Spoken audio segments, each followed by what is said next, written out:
Welcome back. We're continuing the news.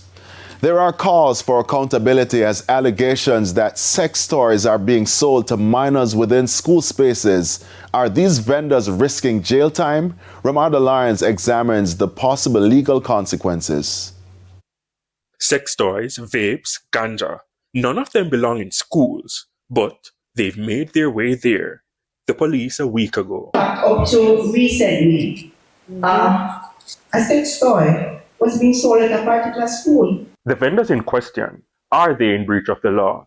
At least two attorneys say there's nothing on the books currently to hold them accountable where the sex toys are concerned. I'm afraid that there is no explicit legislation that deals directly with this new and emerging threat to our society, where children are being given the access to this, even when their parents strive very hard to curate a particular space for them. However, there are loopholes for legal arguments. The law is not so clear with respect to the sale of sex toys or sexual products to children, but if one were to examine the details of the Child Care and Protection Act, it is something that we may very well consider to be injurious to the morals of children, and so such conduct is in essence a breach of the Child Care and Protection Act. There's also the Obscene Publication Suppression of Act, but one argument is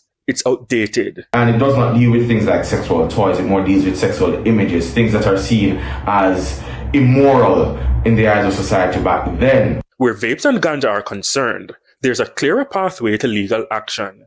Section 40 of the Child Care and Protection Act prohibits the sale of intoxicating liquor or tobacco products to a minor. The Child Care and Protection Act, as well as the Tobacco Control Act, makes it a criminal offense.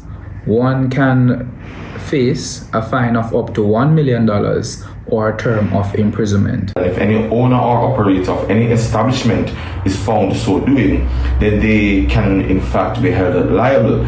And it is worth noting with this legislation because a lot of the vape products actually emanate from tobacco essence. It's not only a breach of the Dangerous Drug Act, it's also a breach of the Child Care and Protection Act. No calls from the attorneys. Schools have to ensure that they do their due diligence, because a parent can actually file a lawsuit against the school because the school owe a duty of care to ensure that children are reasonably safe. There needs to be perhaps a legislation amendment to the Child Care and Protection Act, that same section 40, that would not only ban the sale of tobacco and liquor to children, but it would also ban the sale and access of sexual devices, sexual paraphernalia, or other sexual explicit material. Ramada Lyons, TVJ News.